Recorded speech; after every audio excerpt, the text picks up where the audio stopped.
Você que pode, abra sua Bíblia no livro de Isaías, no capítulo 55, Isaías 55. Tem uma palavra que está queimando no meu coração já há um tempo. Irmãos, o livro de Isaías é muito poderoso.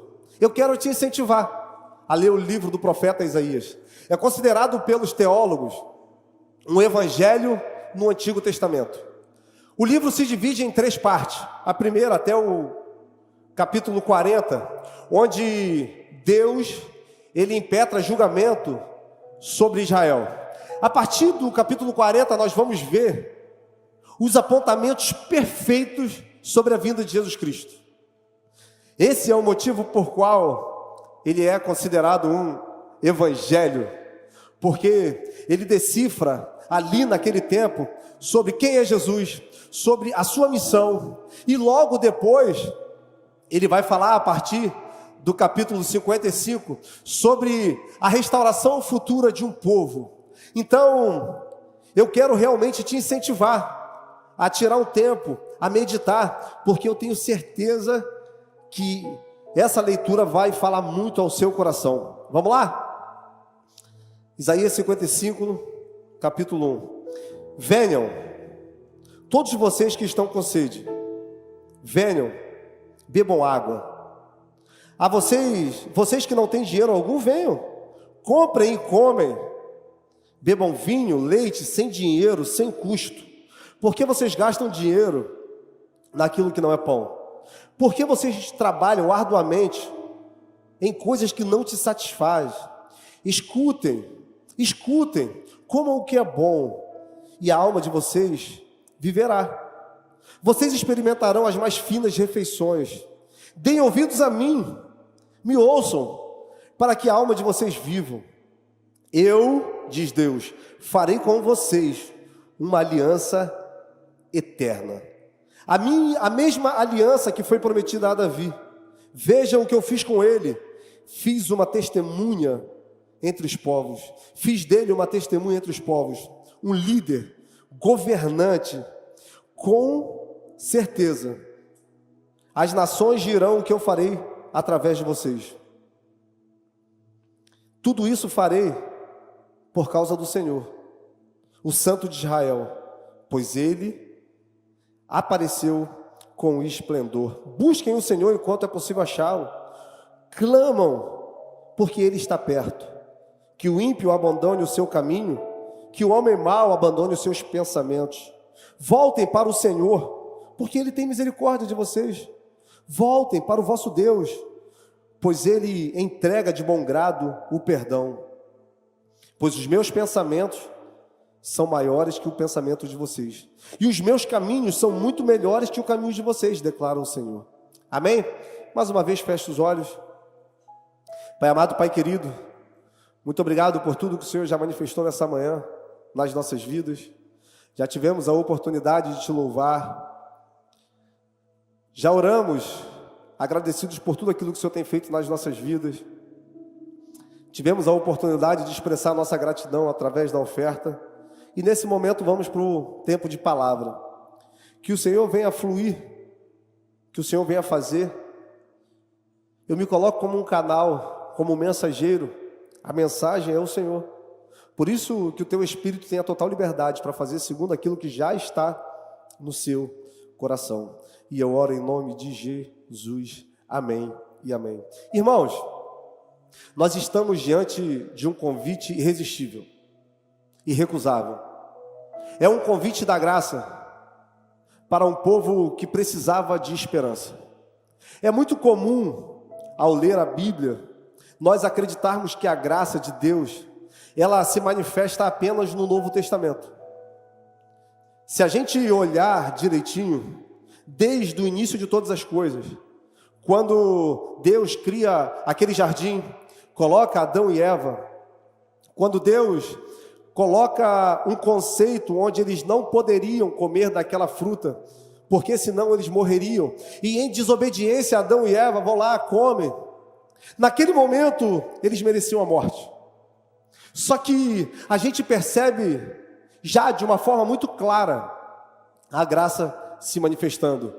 Quando Deus ele chega no jardim, chama Adão e Eva que estavam escondidos, pergunta aquilo que eles fizeram, e agora, ao invés de puni-los, ao invés de levar sobre eles a carga que eles mereciam por terem desobedecido, por terem pecado, Deus vai lá, sacrifica um animal, tira a sua pele e cobre a nudez de Adão e Eva. Toda a palavra de Deus, ela vai caminhar sempre em uma direção: Jesus Cristo, o Rei eterno. Toda história que é narrada nessa Bíblia só tem uma intenção, que é mostrar que existe um amor maior, e esse amor é o amor de Deus sendo manifesto através da vida de Jesus Cristo. Toda a história é sobre Ele. Ele é o centro do Evangelho. João, no capítulo 1, no seu versículo 1, ele vai mostrar para nós a glória, a majestade e o tamanho desse Jesus que nós servimos, quando ele diz: no início era o Verbo, e o Verbo era Deus. Ele estava com Deus desde o início. Sem ele, nada que existe existiria. Ele é a luz que o homem não conseguiu ver. Mas essa luz, as trevas não podem conter.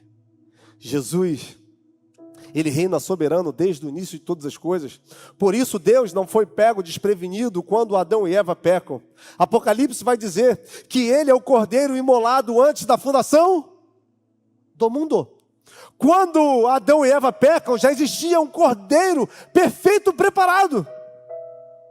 E mesmo assim Deus não deixou de ser movido pelo amor que Ele tem pelas nossas vidas. Nós estamos falando de um Deus que é atemporal, que é no passado, que é no presente e que é no futuro. Logo eu entendo que Ele já sabia tudo o que aconteceria comigo, tudo o que aconteceria com você.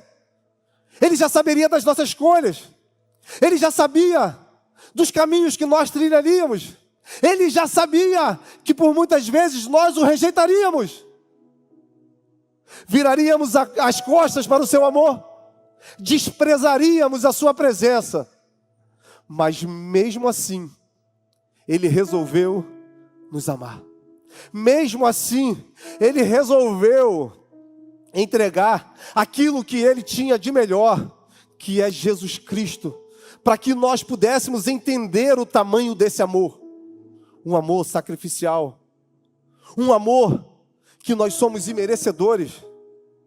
Nada que nós possamos fazer vai nos tornar dignos pelo que já foi feito por nós. A graça é um favor imerecido. A graça é Deus mostrando para nós que Ele não estava levando em consideração os nossos pecados, mas que mesmo diante de um caminho de pecado, Ele acredita que nós podemos ter uma vida nova. É um presente que você recebe, e quando você pega, que você abre, você fica surpreso e se pergunta: por que eu ganhei isso? Alguém já viveu isso alguma vez? Eu não mereço, eu não sou digno. Foi o que Deus fez pela minha e pela sua vida. Foi a expressão máxima, como está lá em João 3,16. Deus amou o mundo de tal maneira que entregou o seu único filho, para todo aquele que nele crê não pereça, mas tenha a vida eterna. Algo que nós recebemos sem merecer. Algo que, por mais que a gente tente entender, é incompreensível. E essa graça agora está se manifestando para um povo que está cativo, para um povo que está aprisionado, para um povo que é refém das próprias escolhas, como o próprio pastor Geraldo falou aqui. Quando o povo, guiado por Moisés e Josué, estava próximo da terra prometida, Moisés então resolve mandar alguns espias para olhar a terra. E, irmãos, Em Deuteronômio, no capítulo 1, vai mostrar que essa não foi uma ideia de Moisés. Se você ler depois Deuteronômio, capítulo 1, você vai perceber que o povo estava diante da terra. Deus manda o povo subir e conquistar.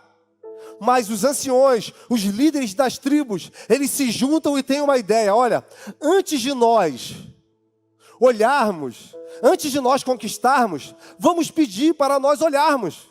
Antes de nós subirmos e conquistarmos, vamos ver se tudo aquilo que Deus falou é verdade. Se realmente mana leite, se realmente mana mel, se as frutas são grandes.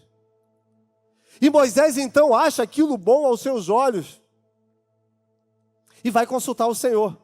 E o Senhor permite que os espias subam. Mesmo a ordem sendo, suba e conquiste. E aí nós sabemos o desenrolar da história. Josué, Caleb, eles dão o relatório positivo. E quando eles chegam com esse relatório, o povo se junta e fala, olha, quem dera Deus nos deixasse para morrer lá no Egito. Porque lá nós tínhamos comida. Lá nós tínhamos cebolas, lá nós tínhamos pepinos, lá nós éramos saciados com o básico. Era melhor Deus nos deixar morrer lá. Caleb e Josué se levantam e começam a repreender o povo, e naquele momento, o povo resolve apedrejar Caleb e Josué. E aí, uma sentença é liberada do céu. Quando Deus fala, essa geração não vai pisar na terra que eu prometi. E aquela geração morre. Fica apenas Caleb e Josué. E essa geração entra na terra prometida. Essa geração conquista aquele lugar. E realmente é um lugar que mana leite, que mana mel. As frutas são grandiosas, são apetitosas. Nesse caminho que nós fizemos no Oriente Médio, eu lembro que em determinado momento eu estava na Jordânia, e eu fiquei muito impactado com a Jordânia, porque assim, eu achava que era um lugar marcado por conflitos. Quando eu cheguei em um lugar muito moderno, um lugar muito bonito, muito limpo, um lugar realmente incrível, a moeda deles é mais forte que o dólar. E eu cheguei e comecei a falar com ela sobre a minha surpresa com a Jordânia. E ela virou e falou assim, moço, ela é brasileira, paulista, que foi morar lá. Você está falando da Jordânia porque você não viu Israel. Aqui é bom, mas Israel, a água é mais limpa. Em Israel, as frutas são maiores. Em Israel, as frutas são mais saborosas. O povo é diferente. Verdadeiramente, aquele lugar escolhido pelo Senhor carrega bênçãos até hoje. E aí, o povo está nesse lugar. Só que, quando o povo entra na terra prometida, Moisés ali, já nos seus últimos momentos, ele deixa muito bem conceituado algumas direções, para que quando eles chegassem lá na terra prometida, eles pudessem usufruir de tudo aquilo que Deus tinha dado. E irmãos, isso é muito importante nós olharmos. Temos que ter atenção muito fixa, muito bem fixada, naquilo que Deus fala para nós, antes de nós colocarmos, antes dele nos colocar no lugar que ele deseja. Porque Moisés fala para o povo, olha, quando vocês estiverem na terra que foi prometida ao pai de vocês, vocês não façam alianças com aqueles povos. Vocês não deem os seus filhos e nem suas filhas em casamento. Vocês não adorem aos deuses deles. Escolham sempre o caminho bom. Escolham sempre o caminho da vida. E eu abençoarei vocês de geração em geração. Até 1000 gerações. Só que quando o povo já está no lugar que Deus colocou, eles começam a esquecer daquilo que Deus fez. E é muito comum isso acontecer nas nossas vidas. Quantas vezes Deus nos promete algumas coisas, quantas vezes Deus nos coloca em algum lugar, e quando a gente chega lá, nós queremos usar para que a gente seja de alguma forma beneficiado com aquilo que Deus Nos deu. Com aquilo que não é uma conquista própria. Eu lembro que ainda numa vida pecaminosa, e hoje eu encontrei um amigo aqui, que eu quase morri por causa dele, Thiago Mineiro. E eu lembrei de um tempo onde nós vivemos. E eu lembro que mesmo ainda nesse tempo de bebida, de balada, de prostituição, uma mulher de Deus colocou o dedo na minha cara e falou assim: olha, o dia que Deus te colocar no lugar que Ele deseja, se você usar o que Ele está te dando para política, a graça sai da sua vida. Eu não conseguia ver nem a possibilidade de ter uma vida nova. Muito menos de alguém colocar expectativas na minha vida para que agora eu pudesse ajudá-lo. Só que aquilo ficou guardado na minha mente. E todas as vezes que tem uma eleição, seja municipal, seja estadual, aonde vem as maiores tentações na minha vida? As maiores ofertas vêm por onde? Por meio da política. Perceba que lá atrás, Deus já tinha me avisado o que iria acontecer. Irmãos, Deus faz sempre isso com a gente. O próprio Adão e Eva. Deus fala para eles: olha, vocês não comam dessa árvore. Sabe por quê? Deus sabia que a guerra que tinha se iniciado lá no céu, ela teria desdobramentos na terra.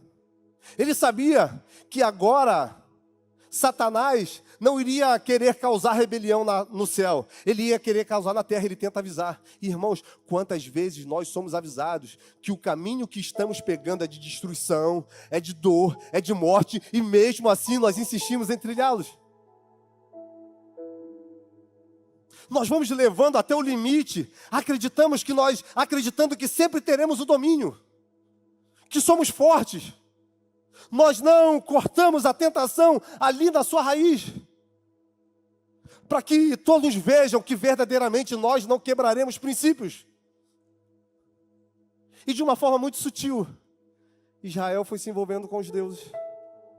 De uma forma muito sutil, Israel foi se dando em casamento. De uma forma muito sutil, Israel foi pegando os costumes dos povos pagãos e agora tornando costumes de vida própria. E aí, o povo se perdeu. E Deus começa a levantar profetas. Deus começa a levantar homens apaixonados, dispostos a ir até o limite, a morrer. E tenta avisar: olha o caminho que vocês estão pegando. Olha o caminho que vocês estão pegando.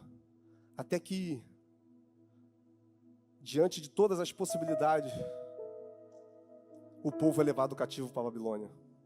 O reino do norte já tinha sido cativo à Síria. Agora o reino do sul estava indo cativo. Irmãos, o cativeiro babilônico foi terrível para o povo de Deus. Se a gente pegar o livro de 2 Crônicas, a gente vai ver que os palácios foram destruídos, que os sacerdotes foram mortos, que tudo que tinha valor cultural, econômico, foi levado. Os anciões foram mortos. Os jovens, aqueles que eram mais letrados, foram levados escravos. O templo, que significava a presença de Deus no meio do povo, foi destruído, foi queimado. E agora, aquele povo que viveu no lugar que Deus tinha prometido, agora estava escravo. Quem sabe você já não tem experimentado dessa liberdade. Quem sabe um dia você foi escravo do pecado, teve um encontro com a graça e você realmente viveu uma vida nova, mas sem perceber, com o passar dos anos, você foi buscando para si coisas que você fazia anteriormente. Você foi pegando as práticas que eram antigas e você foi aplicando na sua vida. E no primeiro momento você acha que você tem domínio, que não tem nada a ver, que você está no controle. Mas hoje você olha e percebe que você está escravizado. Escravo, quem sabe do álcool? Quem sabe escravo das drogas? Quem sabe escravos de um adultério, da mentira, do roubo, da inveja, da cobiça. Algo que já é tão forte em você, que por mais que as pessoas não percebam, você já não acredita que é mais capaz de ser livre. Ou pior, você já até se acostumou. Dá para levar a vida assim. Era isso que estava acontecendo com o povo. Porque quando o povo é levado cativo, Jeremias libera uma profecia: olha, vocês vão ficar 70 anos. Se deem casamentos, plantem, colham, construam casas. E aquele lugar já estava sendo como que um lar para eles, um lugar normal. Já não existia mais esperança de ter uma vida nova. Já não existia mais esperança de voltar para o lugar que Deus prometeu. Afinal, esse lugar foi quebrado, esse lugar foi manchado, esse lugar foi destruído. Eles colocaram fogo naquilo que representa Deus no meio do povo. Quem sabe é nesse momento que a gente até limita o poder de Deus. Deus não deve ser tão poderoso. Porque aconteceu o que aconteceu. E o povo está lá, vivendo a sua vida como escravo. Irmãos, escravo não faz o que quer. Escravo come na hora que dão comida. Escravo bebe na hora que dão água. Escravo, ele só tem uma função, que é trabalhar, obedecer. E ele trabalha para ter o básico. Por quê? Porque eles vão estar sempre na mão dos algozes. Imagina isso em um lugar que é conhecido por um lugar de escassez. Irmãos, nós atravessamos o deserto do Sinai. Fizemos o caminho paralelo ao caminho que o povo de Deus fez do Egito até Israel. Em determinado momento nós ficamos a 15 quilômetros de Israel. E foi uma viagem de 6 ou 7 horas. E, irmãos, é areia para tudo quanto é lado. É pedra para tudo quanto é lado. É um sol escaldante. E a gente já chegando em um determinado ponto, eu lembro que de repente o tempo começou a fechar. E, irmãos, caiu um pé d'água. Caiu uma chuva de assustar. E as pessoas parando os carros para tirar foto da chuva. As pessoas parando o carro para pegar água no chão. As pessoas agradecendo ali por estar chovendo, todo mundo fora do carro. E nós perguntamos ao guia, e ele falou que é um fenômeno que não acontece há mais de 60 anos lá, porque foi realmente uma chuva torrencial. Em um lugar que é muito seco. Se é seco hoje, imagina naquele tempo. Então, olha o impacto desse convite na vida daquele povo. Ah, vocês que têm sede, venham, bebam de graça. Imagina o impacto daquilo que está oferecido, porque a água é muito precioso. A água, ela é fundamental para a vida. Imagina aquele povo recebendo agora a possibilidade de serem saciados com uma abundância de água. Só que nós sabemos que a água, ela não mata a sede. A água, ela sacia a sede durante algum tempo. E depois, nós temos a sede novamente. Então a gente percebe que o que está sendo oferecido aqui não é apenas uma água que irá saciar momentaneamente. É uma água que vai nos saciar eternamente.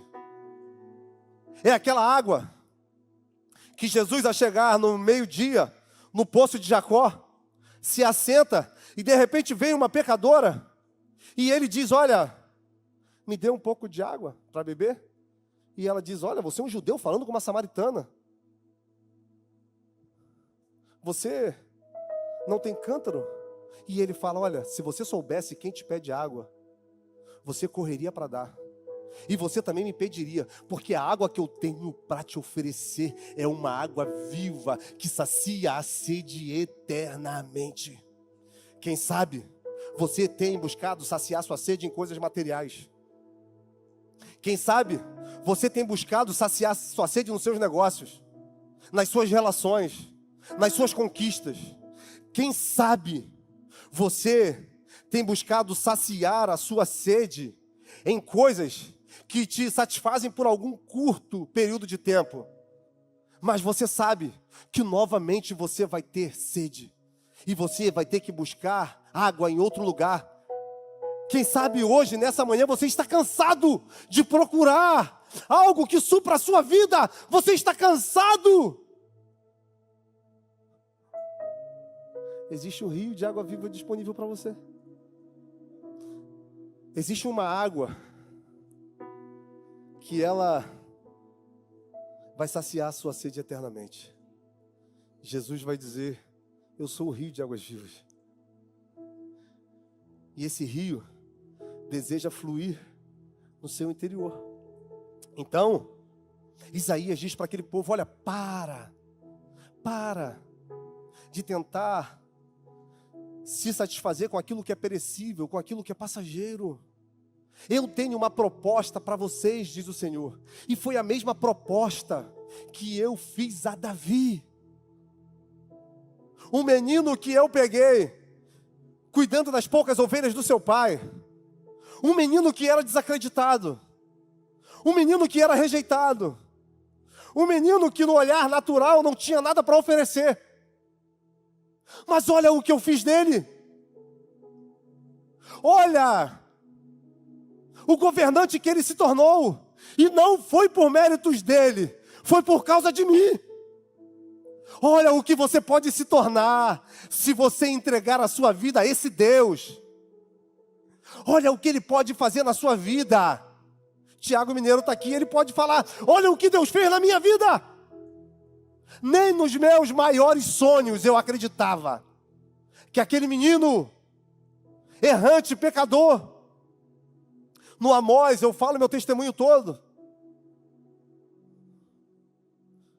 Mas eu sei que tudo isso só é possível por causa da graça. E essa mesma graça está disponível para você, para sua casa, para sua família, para os seus filhos.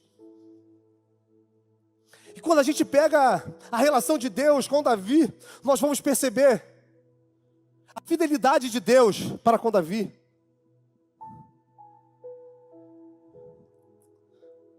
Ele é ungido por Samuel. E, irmãos, eu imagino o que aquele menino não deve ter vivido, porque nós sabemos que estava tendo uma reunião com Samuel dentro da sua casa e ele não foi chamado. Só que Deus rejeitou todos os seus irmãos, então ele é chamado. O óleo é derramado sobre a sua cabeça. Eu imagino Davi agora, imaginando os próximos passos. Deus me ungiu. Ele liberou uma palavra na minha vida que eu seria o rei de Israel. Só que a vida de Davi só piora. Logo depois, ele tem que levar comida para os seus irmãos que estão em guerra. Aí, ele chega lá e vê Golias afrontando o exército do Senhor. Ele enfrenta Golias, ele mata Golias. Eu fico imaginando ele pensando: agora chegou a minha vez. Deus me honrou na frente de todo mundo. Agora chegou o meu tempo. Só que não. Agora ele vai para o palácio de Saul. Agora ele começa a realizar grandes feitos. Agora o povo começa a cantar sobre ele. Agora Saul fica enciumado. Agora ele vai para o deserto. Imagina aquele menino pensando: meu Deus, eu não pedi para ser ungido, eu não pedi para ser chamado, eu não pedi para ser vocacionado. Eu estava lá cuidando das ovelhas. E a minha vida só piora. Parece que é um abismo chamando outro abismo. Irmãos, muitas vezes é assim na nossa vida. Nós temos um encontro com essa graça. Nós temos a revelação, somos iluminados sobre quem é Jesus. E parece que a nossa vida só piora.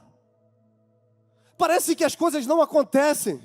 Nós vivemos sempre naquele limite entre as coisas darem certo e não dar. E a gente por muitas vezes até se questiona: será que eu fiz a coisa certa em entregar a minha vida a esse Deus? Romanos capítulo 8. Ele é poderoso. Não porque Paulo diz que todas as coisas cooperam para o bem daqueles que amam a Deus e andam segundo o propósito. Romanos capítulo 8 é poderoso, porque no versículo 1 ele diz assim: já não há condenação para aqueles que estão em Jesus Cristo. Quando nós estamos em Jesus Cristo, Ele trabalha em nós para que nós possamos refletir a sua imagem aqui na terra. Ele trabalha em nós para que as pessoas, ao olharem para a nossa história, elas tenham esperança. Ele trabalha em você e muitas vezes deixa você viver um tempo de dificuldade para que as pessoas, ao olharem aquilo que Ele está fazendo na sua vida e terem as forças renovadas. Ele deixa muitas vezes nós termos algumas perdas, passarmos por situações dificílimas, porque Ele nos estica, porque é nesse cenário que nós aprendemos o tamanho, a largura e a profundidade desse amor. O deserto é a escola perfeita de Deus para imprimir em nós o seu caráter. As pessoas que marcaram a história, antes de Deus colocar no lugar que tinha sido prometido, eles passaram pelo deserto. Talvez você olhe para a sua vida hoje e perceba que você está vivendo um grande deserto, uma grande luta. Eu quero te encorajar a continuar acreditando, a continuar crendo, porque se Deus prometeu, Ele vai cumprir na sua vida. Será que esse Deus mudou? Será que de repente Deus se arrependeu de tudo aquilo que Ele falou? Será que Deus se arrependeu de ter te escolhido, de ter te chamado?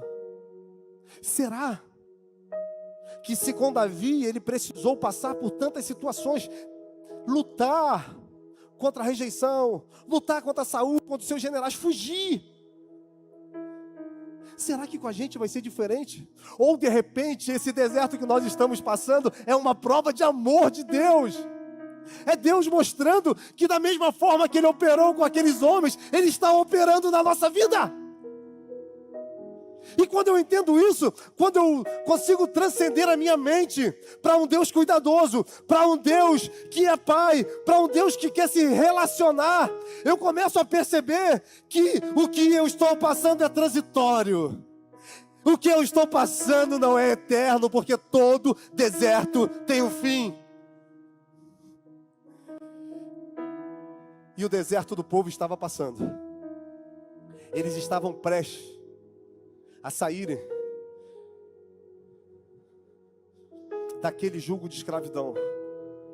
Só que Deus não queria apenas tirar o povo da Babilônia. Deus queria mostrar quem Ele era. Deus queria mostrar o que aquele povo poderia se tornar se entregasse o governo da vida deles a Deus.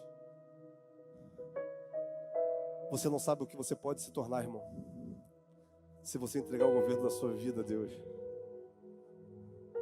Você não sabe o que você pode se tornar se você permitir que Ele conduza a sua história. Você não sabe o que você pode se tornar se você decidir abrir mão da direção da sua vida e entregar a Deus. E eu não estou falando que se você fizer isso, você vai ser abençoado, você vai estar em lugares altos. Se você fizer isso, você vai se tornar um discípulo de Jesus. E lá, em Hebreus, no capítulo 11, vai dizer que esses, o mundo não era digno de tê-los. Cara, isso é a graça. É a graça que não escolhe pessoas pelos méritos. É a graça que resolveu chamar aqueles que ninguém queria.